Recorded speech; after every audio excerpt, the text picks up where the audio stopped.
ইতিহাস সৃষ্টি করেছেন লিটন কুমার দাস।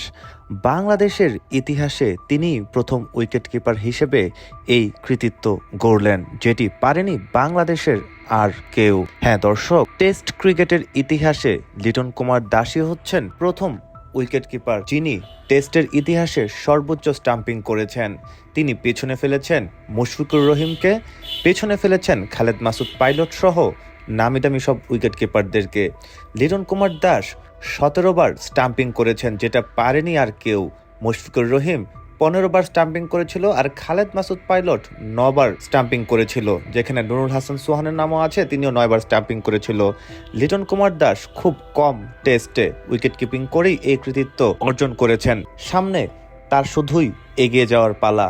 তিনি হয়তোবা 17টা স্টাম্পিং ক্রস করে একের পর এক স্টাম্পিং করেই যাবেন এবং বাংলাদেশের টেস্ট ক্রিকেটের উইকেট কিপার হিসেবে ইতিহাসের নাম লেখাবেন। শুভকামনা লিটন কুমার দাস।